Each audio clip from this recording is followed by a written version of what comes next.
DJ Easy. DJ Easy. DJ Easy. DJ Easy.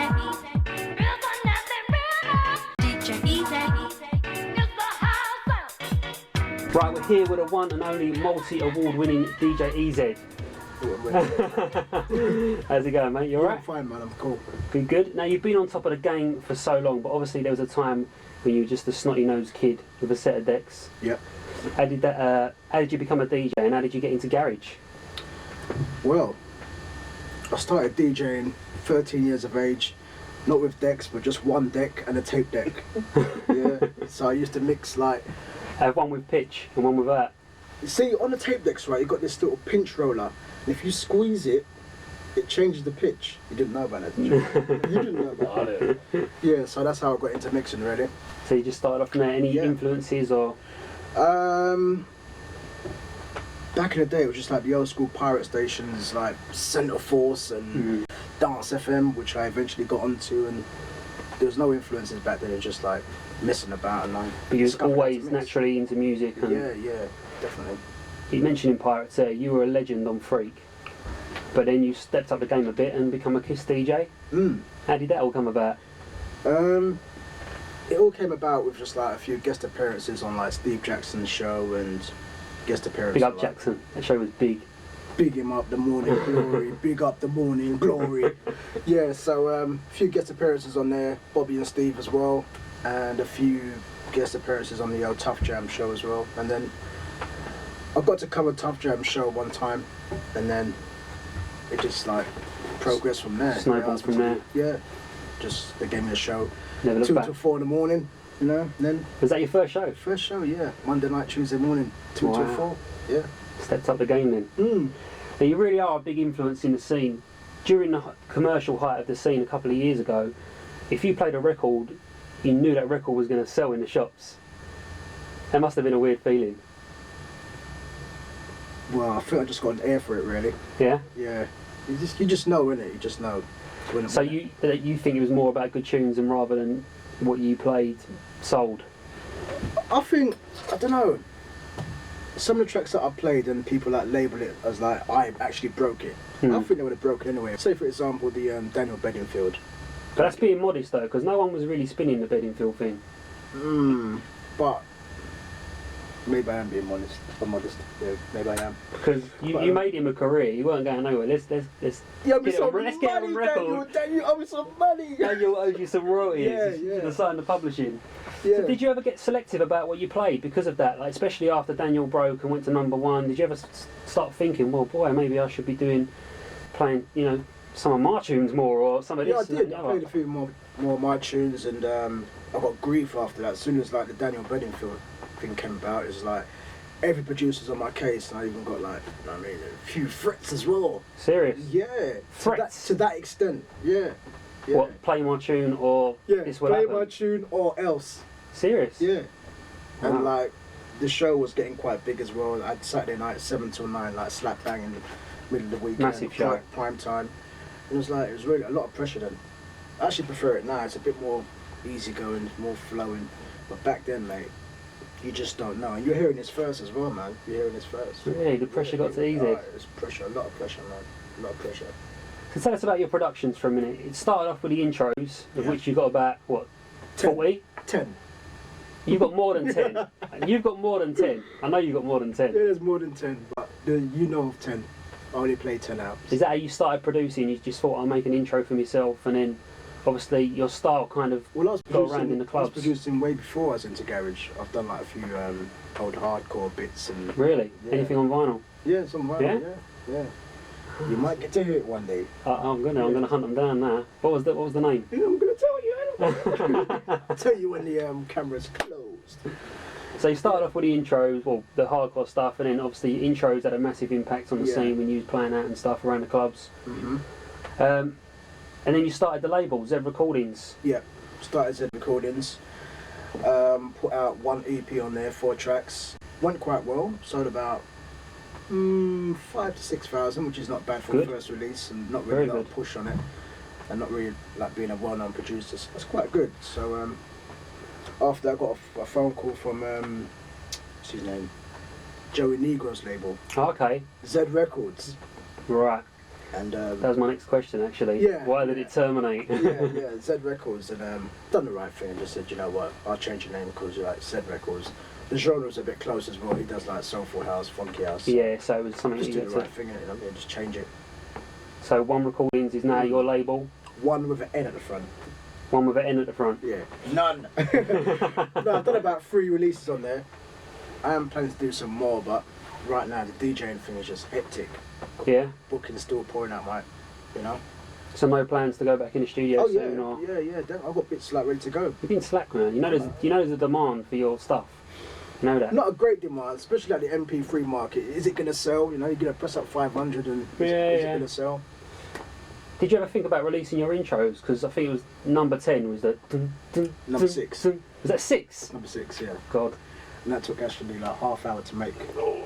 But you know, did you ever think about releasing that? Because that, I swear, if you'd have released Again. that would have sold about 10,000. Again, there was a lot of pressure for that as well. One side was saying, no, keep it for yourself. One side was saying, you know what, that's going to make money. That could possibly chart if you put the right thing on it, the right MC or the right vocalist. True. Another missed opportunity, really. Because I'm not going to do it now. It's not Yeah, it's not the right It time. might work still now, Yeah. but not back then.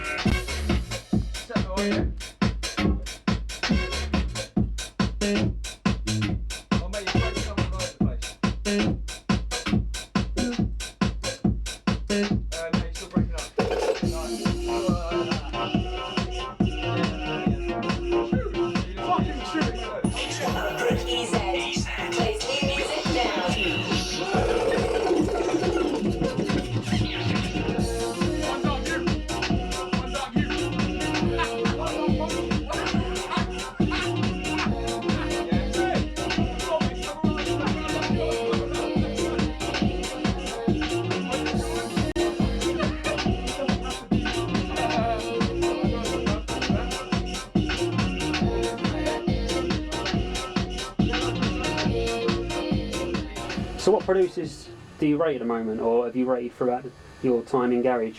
Well, you know I'm a big fan of Todd Edwards, big fan of MJ Cole. Is it true you got a Todd shrine in your house? I've heard you got a shrine to him where you pray every day. Yeah, of course, man. Of course. Old to Todd. No. No, just like a big fan. I think he actually got me into Garage, really. Really? Yeah, because like from the hardcore transition over to Garage, I heard like one of his EPs on Nervous Records. Yeah. It's like, yeah, this is bad. Feeling this, and then it just. I mean, you definitely play what you feel. You definitely, you know, you ain't scared to drop a Todd Edwards in Sidewinder and that. And I think a lot of people. Yeah. Oh like, yeah. you know, I respect kill you for crowds that. of it. Yeah. Like 1 or 2 heads be like, yeah, but the majority is like, What's he doing? yeah, but I still got to support him, man. That's, you know. That doesn't bother you, no? No, not at all. Because you know you can mash up the rave if you want to with the next Because tune. when you come out the Todd now, it's just like, that's what you're waiting for. Yeah, do you know what I mean? So what about DJs or MCs? Any you like to hear? Any particular favourites you see on the fly and you think, oh yeah, I like mine listening to their set after I finish mine or whatever? Or MC you prefer to work with? DJ wise, I don't really hear any other DJs. Because like, 1, where I live, you can't get no pirates. Number 2, Norway. Huh? Norway. Number 2, when I finish my sets, I just shoot straight out the door. I don't stick around because there's too many people asking This, that and the other, giving you stupid tunes. questions and like giving me tunes, and you know, I don't mind the tunes thing, but just like ridiculous questions, so it just gets a bit annoying sometimes. Would you get asked? You name it. How'd you mix? Serious? How do I get into it? If I give you my mixtape, can you sort out a show on Kiss? Blah blah blah blah blah. But it wasn't that easy to get on here, you know what I mean? So it's just like a lot of questions, man. We know you got power, but that's quite a lot. That's asking quite a lot, isn't it? Yeah. I've actually made up a crew. They're called the PCF crew. That's people that chat fart. You know what I mean? So there's a few of them out there. The squad. The crew is massive. Okay, tell us about the venture with Warner, Pure Garage. How did that come about? It's obviously been a massive success since it started. But how did you get involved in that? Apparently, I was shortlisted against 3 other DJs by Warner Music to mix their new compilation called Pure Garage. I was chosen, and that's it. The rest is history. Yeah. But what, 6, 7 of those now? Yep, and another one on the way. And plus the platinum and the classics. Yep. Loving it. Classics, forward to the floor, bass breaks and beats, yep. And we've got another one on the way. So you absolutely run Iron Apple whenever you're out there, especially the last few years in the height of Iron Apple, say 2001, 2002. Clubs were fighting for you to be exclusive to their clubs. Didn't know that. Don't tell me you didn't know that. But you eventually teamed up with Gas for your night. Is that Uncut? Yeah, that was 2003. That was Gas Club. What made you choose that venue? With me, I like Money. Oh, shut up. Do you know what? You see? No. You know what?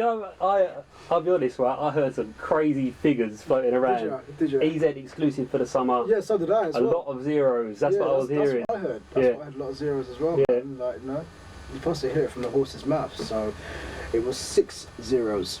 Okay, so no, it wasn't. I like small, intimate clubs really, like over like big clubs. Like Gas Club in London was one of my favourite clubs. So.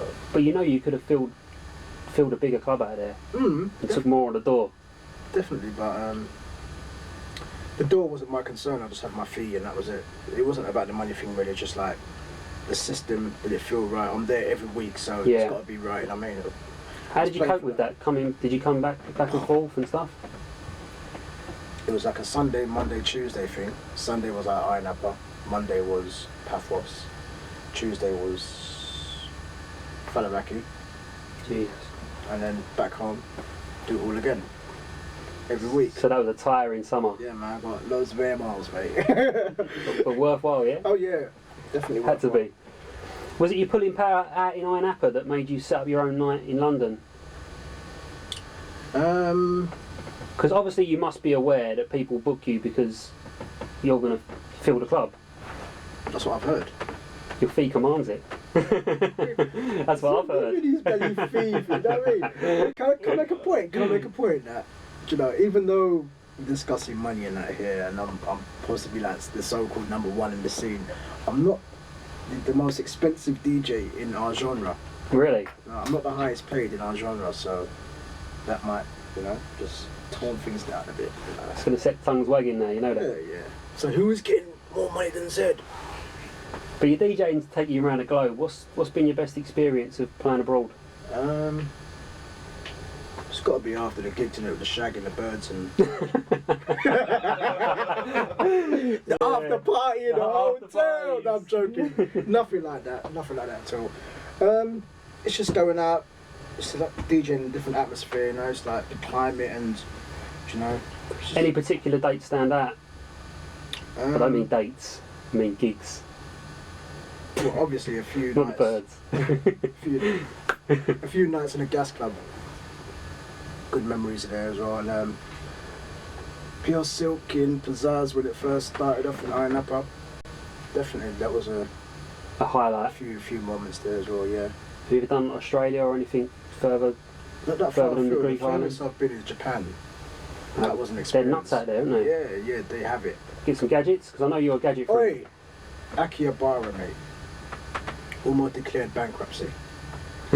Every gadget, mate. That's why the fee's so high. I need my money back. Need your gadgets. Yeah. You never seem to drift from one style to another. You always kind of play a mixture of garage, if you like, whatever we're going to call it. Yeah. You never felt because obviously you know 4x4, but you're heavily into your grime as well. So Yeah. that's something. For me, I like all the spin-offs of garage, like Grime, 4/4, two-step. I love playing, and I'll play every single style of it. So, you know, and I'd never leave garage for nothing. No? Even though I am gonna go down the funky house route and like go back to the But you've always done that. Yeah, Let's be the true. genre that I started off with was like, you know what I mean, old house, like the classic house and that. Yeah, But garage, I'll never leave it because, you know, it's good news. I owe it to the people, man. You know? They made me where I am today. So what's the future for EZ? What's the future hold? The future. let's try and get another release out on One Recordings. That'd be nice because Yeah, come that- on, what's it been? 2 years? You know, you've been watching it. You've been watching. Yeah. A few more nights. Future. Any personal goals that you'd like to achieve within your in DJing or producing? Anything?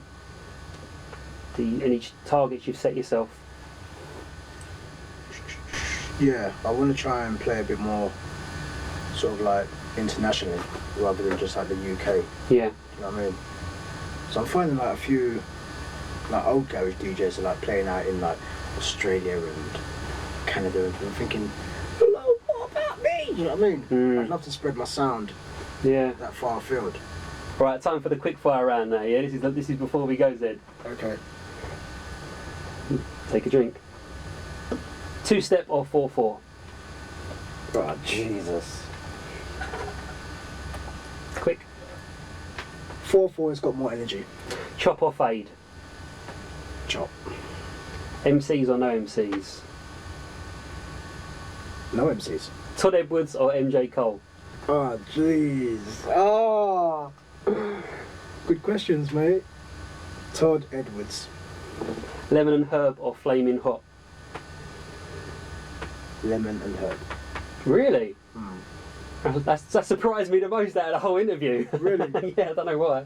Flaming hot, what are you talking about? Food? Yeah? Oh, I can't take hot stuff, mate. Fair enough. Big venue or small venue? Small venue. And finally, the best pure garage. Oh, mate. Do you know what? Just the other day I was going through them, like listening to them in my car and that, so I don't really know. I think Pure Garage 1 is a special moment for me because it actually started off the whole thing, and you know, Pure Good Garage 1 times. wasn't a great mixed album, but you know, it started a lot of things rolling for me as well. So maybe Pure Garage 1. Nice one. Nice talking to you, mate. You're welcome. Now that would be 7 zeros plus that.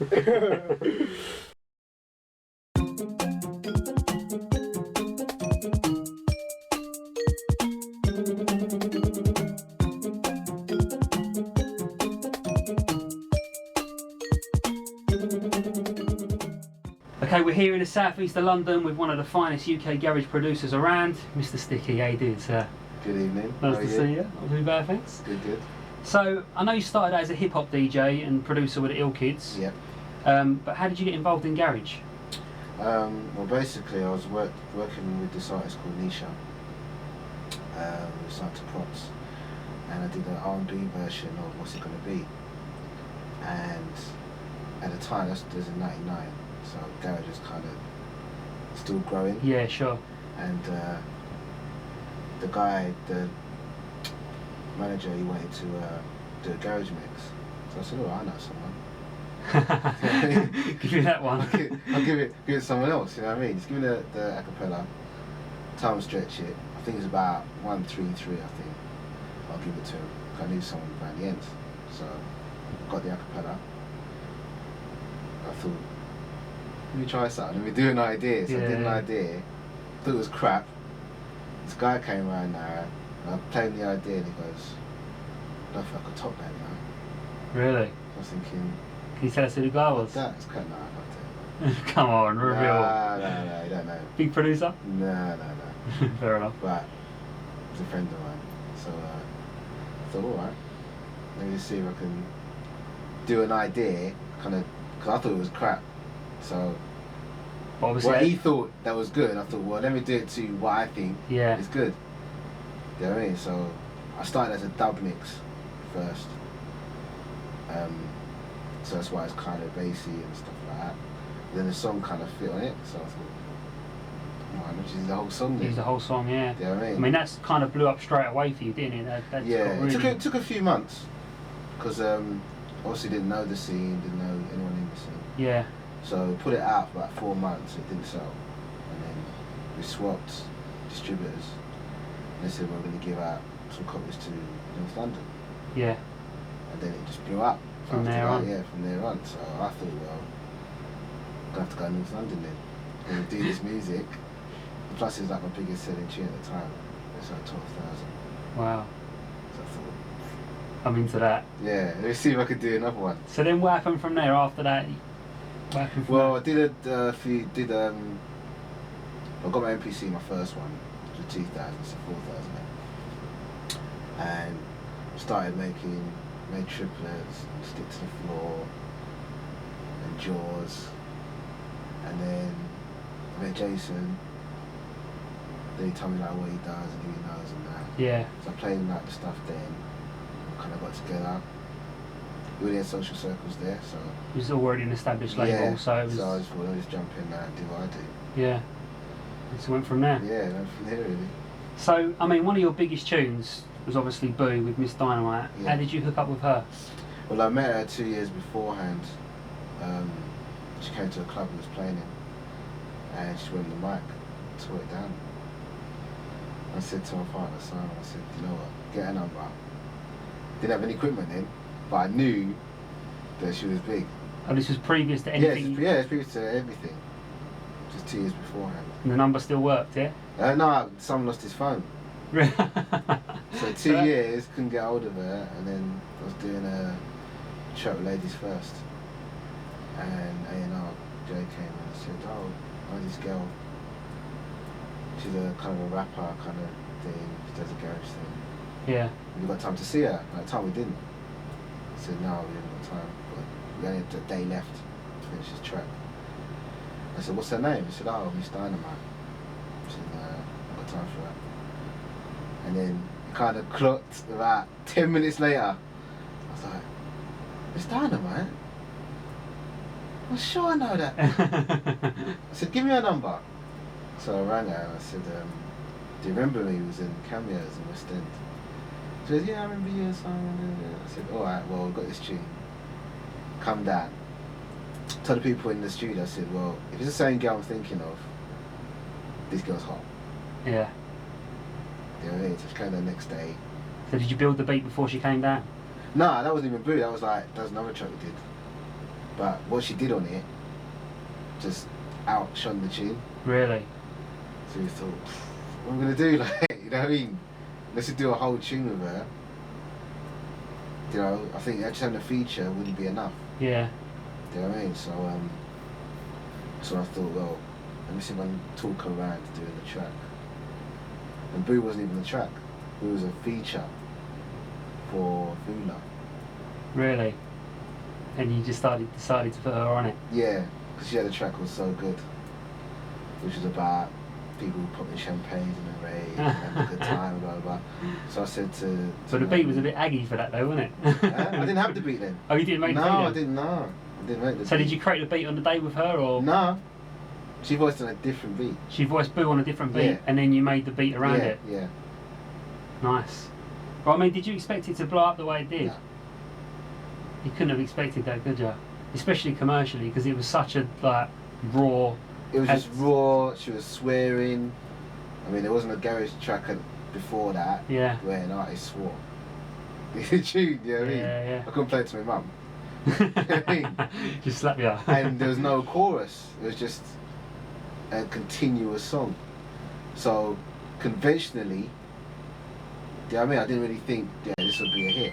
Yeah. Do you know what I mean? So did she just lace the whole track as a flow, and then you put Boo as Yeah. the chorus afterwards? Well, she had the beginning before, and then I kind of gave her the idea of using Boo, because Boo It's a big was, word, it was obviously. a big word at the Yeah. time. Everyone was like booing and blah blah. So I said, well, kind of make it sound as though you're spitting bullets with your mouth. Yeah, You know what I mean? So instead of shampoo in your head. You know what I'm saying? So she kind of took the idea and then she wrote 96 bars about this subject. And I said, I only need 16. I said, I'll tell you what, let me just voice the whole thing. Then I'll take out what I think would fit in Yeah. this other track. And then I heard it, I said,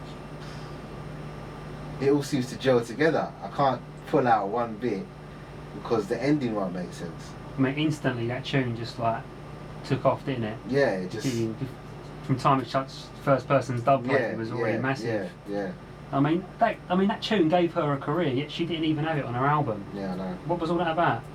politics. Pure politics. But I That's don't when- think the majors really take garage seriously. Mm. They never did.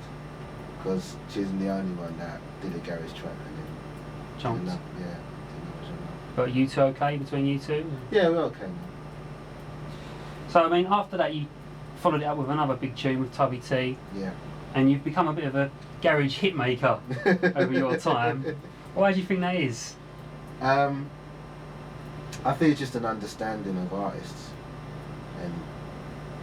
and the genre as well. Because obviously, I've come from different genres. I've come from R&B and hip hop, bashment, and the structure in bashment, for instance, is artist based. Yeah. Yeah, they make rhythm tracks, but they name the rhythm tracks. Then they have 6 or 7 different versions on that track. Yeah. So I was looking at that whole structure in garage. Yeah, sure. Because And plus- triplets became a few different things, didn't it? Yeah, Eventually, Yeah, with changes to the beat, obviously. yeah. And like I kind of saw there wasn't a lot of artists in that scene. Mm. The DJs were the artists. Yeah, sure. Yeah. Do you know what I mean? There wasn't when the PA came in, they'd be like, God, the PA. Do you know what I mean? It's true. Yeah. Everyone's I got never thought of it upset, like that, just waiting to vibe and blow their horns or whatever. So when the MC said, "Oh, we've got a PA coming up," and like, so I wanted to kind of create artists in that scene where you can't wait for the PA. Yeah. Do you know what I mean? So that was my whole kind of ethos in going in the scene, bringing artists to the scene, bringing something to the table. So just making money playing out or Yeah, doing sure. a few beats, just actually create and grow the scene. So what equipment do you use in the studio? What are you coming Well, I running? use MPC 4000. I see you kissed that earlier. You Yeah. give it a little kiss when we come in. That's your baby, yeah? Yep. It's a sampling, sequencing drum machine. So you can build a whole beat, Do the whole thing. the whole thing. What else? Is there any favourite piece of kit, or would that be it? Everything else you need to obviously I've got a Mac to do vocals on, which is all I do on it. I'm running Logic on that, yeah? Yeah, Logic. Got a Proteus 2500. It's for like the music, percussion, B-line. Cool. So everything's kind of got its job. So I mean, you've worked with the cream of British talent. Is there anyone else that you want to work with? I'd love to work with Sway. Yeah. You're doing good things right yeah. now. I'm feeling Sway. Anyone else? What about outside the UK? Outside the UK, Busta Rhymes. Definitely. I mean, you've just done the Lethal B's new single. Yeah, The it's called it. yeah. So how did that come about? He rang me. Said he wants a Straight- track. Straight up. And that's it. I got 3 tracks on his album. Wicked. That was one of them. Did he say to you that I want the Golly Gosh beat? Yeah. That's what he said Yeah. to you, yeah? Was you I always okay do something with doing different, but he said no, I want that. Because obviously, that? He said yes, the okay Golly as well. Gosh to Hype. So because it was the same sound, he just wanted that sound. I always do something different, but he wanted that sound, so it's given me one something. What other producers or artists do you rate in the scene?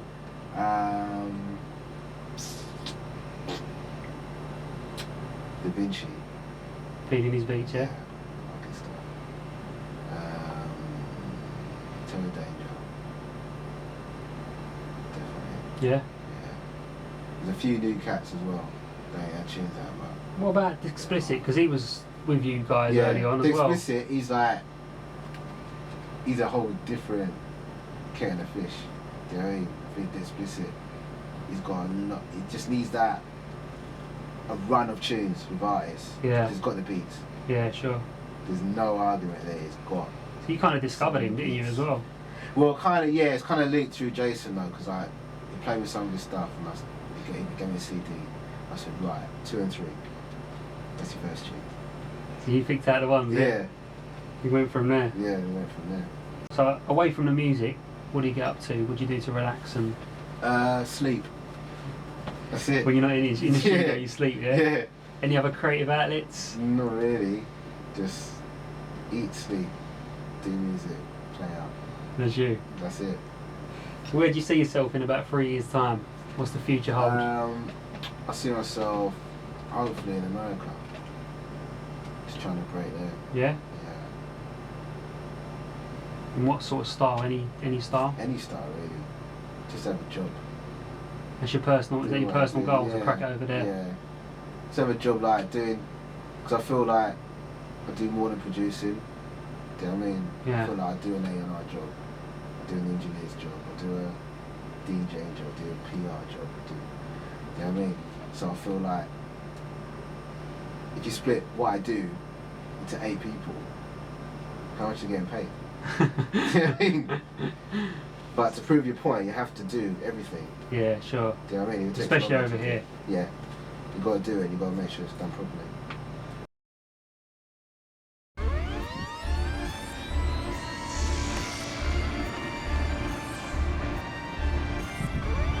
Yeah, that's big. You're too dangerous. That's the explicit tricks of the day. That's it. Don't try it at home though. So this is the studio, yeah? We're about to build the stuff. This is the studio. All the DXP projects. Gonna be on the way. Yeah. DXP is the record label, by the way. That's the record label, My yeah? label I'm starting up. Cool. The first release is gonna be One Night Stand, Nene featuring, remember Nene from Architects? That's right, yeah. Featuring Baby Blue and Fuming. Nice. So we're shooting a video soon. That should be the first one to launch the label. All good, bruv. So this is your space, yeah? Yeah. Tell us what you got going where and where it's all gonna be. Decks, mixing decks. That's here. This is the mixing table. And then over this side, it's covered, but there's a few desks behind there underneath all this. Okay. But that's for the mixing desk, the screen, the screens, the racks over there. Should be a nice little space, shouldn't it? Yeah, fit a little fridge somewhere for some drinks. Is that you're gonna have your desk there, yeah? Yeah, right there. This is gonna be the main, where all the main equipment's going. What about a booth? You think for about The putting booth's gonna be built over here. What we're actually gonna do is cut this. So all this section is gonna be the booth here. What are you gonna get? You gonna get what sort of doors? You gonna get? You gonna get like patio doors or something? What for the booth? Yeah. Boy, the booth's just Standards. standard, yeah. We try and put certain monies into other places of the studio. Yeah, that's it. Yeah. Just do the basic. Yeah, that's it. So yeah, we're just working on carpeting up the walls at the moment. Someone's coming to build the mic booth. That's all the wood and stuff for the mic booth. Should be done.